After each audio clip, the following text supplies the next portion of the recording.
such a tall man. Hello, my name is Monique Proulx. I come from Montreal, which means I speak and write in French, but I will read in English. Because I like to hear myself speaking in English. It's like a different part of myself expressing itself. And I thought that maybe you would find my accent charming one. And most of all, I like direct transmission. And this novel actually comes from a desire to transmit something essential, I'd say, like every book you could say. But this one, I'm an urban writer. I've always been, I love cities. I love to be in New York City. And I've always written about cities and urban landscape. But I know a lot about country because being privileged enough to spend 4 months a year in deep woods, I thought it was important to share with you this incredible joy it is to know that we are part of something so big, so vast, that we call nature, but it's such a little word to talk about this living organism that is helping us to survive, and we don't really help. So, the first pages of Wildlives.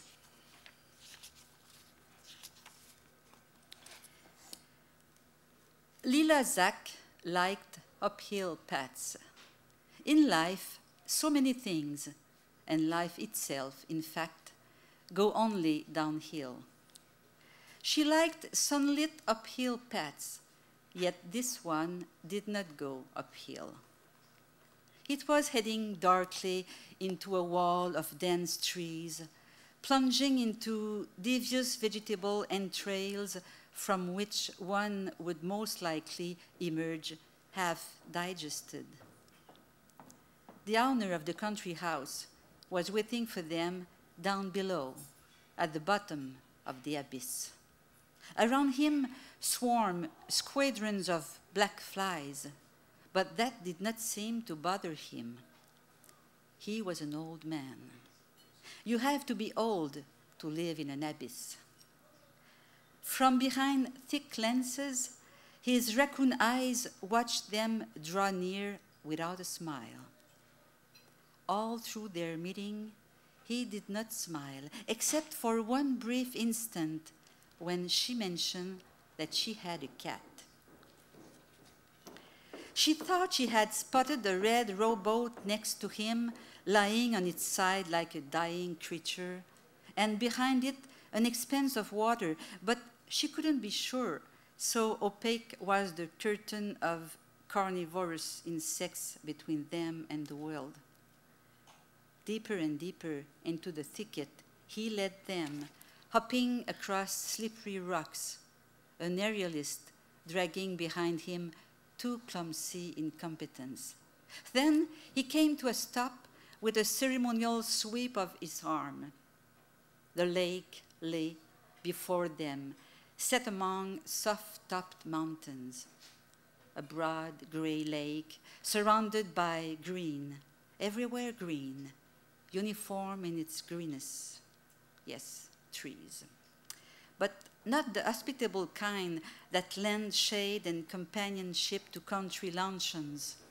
No, these were harsh, thin, long-necked things stretching greedily toward the light, so tightly knit that they surely concealed creatures driven mad by claustrophobia. For $30,000, it was theirs. The exhausted rowboat, the kilometers of dense trees, the gray lake, the mosquitoes to be fed, and of course the camp, where they would finally wash ashore all too happy to lick their war wounds, except him, who looked completely intact.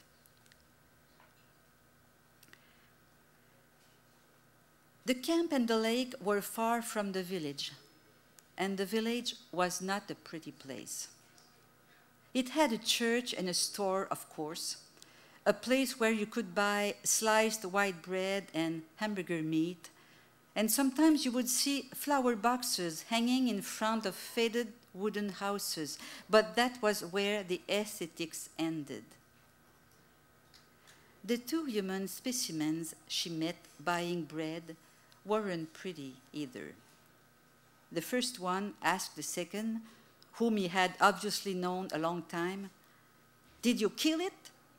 And the other man shot back, "Hell, no," with a wealth of sad details, and before long, she'd learn all about bear hunting, as it was gloriously practiced in this neck of the woods. All you have to do to attract bears is put out some stinky things, and the bears, nasty beasts that like stinky things, come running to eat out of one end and be killed by the other. She didn't encounter that many bears on the first evening after they'd settled in, but bears were just about the only living species that made itself scarce. Their patch of lakefront was, in fact, an open-air zoo in which insects were far from underrepresented. They would punch in for their shift at scrupulously established hours, with mosquitoes following the black flies, which in turn took over from the horseflies in a relay where human flesh was the torch passed from hand to hand. Then there were the moths, great as bats, and enormous, sightless June bugs whose overstuffed bodies continually collided with them, but at least they hadn't come for a meal. Later, they discovered carpenter ants gnawing away at every single crossbeam in the cottage. But on their first night, the place seemed like a comforting refuge, a box seat from which they could observe, at little risk, the comings and goings of life in the wild. A family of skunks came to nose around in the bushes, trading grounds. Something amphibian made its way across the lake. Something winged, let out a blood-curdling cry just outside their window. Something bulky walked up to their door and knocked. A porcupine with a mangy pelt and an unwavering appetite for the glue that held their plywood together. She could not sleep. Her cat could not sleep either, excited by its thrilling safari among the colony of field mice. He, who was with her, snored on in the peaceful slumber of the guiltless. The night dragged on, and she could not sleep. There was no place for her in all this riding and swarming. She was an intruder cast into terminal insomnia, a disease beaten back by the antibodies of some monstrous organism. The next morning, she was on the dock, sprinkling herself with cool water, when the sun surprised her. It was June 10, and the sun was a flaming arrow, and the forest caught fire, along with the lake and every living thing around. In the light of the blaze, it was impossible not to see. She saw yellow-tailed butterflies, symphonic birds, cowpling fireflies, hovering dragonflies. She saw fresh spruce buds gleaming like jeweled rings, and so many colors, so much rustling in every direction, an orgy of triumphant lives. In the light of the blaze, it was impossible to ignore that this bush-choked elemental place was in fact a paradise, a sacred garden to which she had been mercifully granted the key. Moved by the sun, she stretched out on the dock on that June 10, 40 years ago, and saw all that there was to see.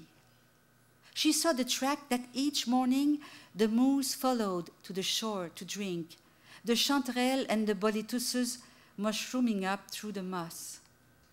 She saw the red rowboat that each spring they would surely patch up once more, as if it were a part of themselves that leaked but stayed afloat. She saw all the cracks she might slip through to understand the world. She saw the old woman she would be one day, hopping light-footed from one slippery rock to another, surrounded by black flies that did not touch her. Thank you.